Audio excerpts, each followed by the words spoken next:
وكذلك أوحينا إليك روحا من أمرنا ما كنت تدري ما الكتاب ولا الإيمان ولكن جعلناه نورا نهدي به من نشاء من عبادنا وإنك لتهدي إلى صراط مستقيم صراط الله الذي له ما في السماوات وما في الأرض ألا إلى الله تصير الأمور.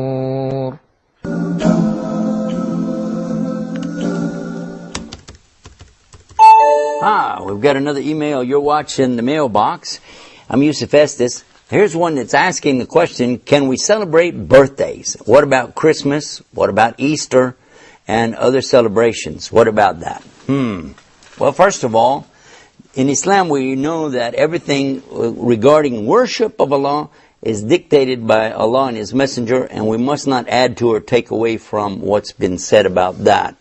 In the matters of the life, though, just daily life, we're free to do whatever we'd like to do except what's totally forbidden for us. If something's forbidden, then we mustn't do it. So let us now examine exactly what we mean by celebrating a birthday. When someone is born, who did all the work? The mother. Who's the one that carried the child inside of her, and who's the one that went through the labor pains, and who is the one that raised the child up? So if anything should be celebrated, it should be celebrating the mother for her hard work and her efforts. Also, another thing, when you talk about birthdays, would you be talking about the sun calendar, which is now associated with the Christian religion, or would you be talking about the lunar calendar, which is associated with the Jewish and the Muslim religion? Because if you go by the sun calendar, there's 365 days, 0.4. And then if you go by the lunar calendar, there is 354 days. So the years are not going to be the same anyway.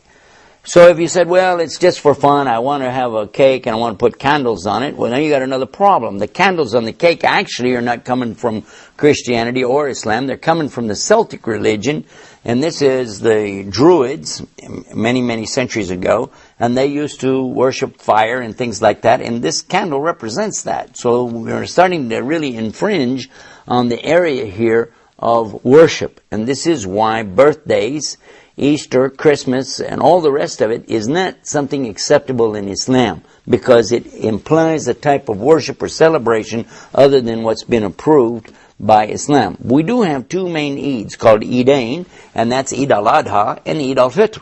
And if you understand how that works, we've got plenty of time to celebrate in there, have a good time. And as far as some of the other celebrations people are talking about here, I wish you would talk with your imams about this and find out the reason why. Okay, we've got another one in here. It's asking about plucking the hair from the face and the eyebrows.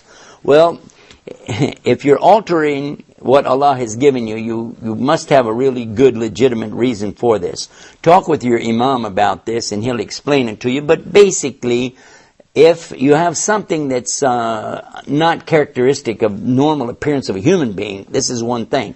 But if it's just to beautify yourself, to show off, to attract attention, that's absolutely haram, because you mustn't be doing that to attract the unwanted attention of these men and so on. Well, anyhow, that's it for the mailbox. Don't forget to visit our website, Islamnewsroom.com, where you can type in keywords and get more of this. Till next time, peace. Assalamu alaikum wa rahmatullah.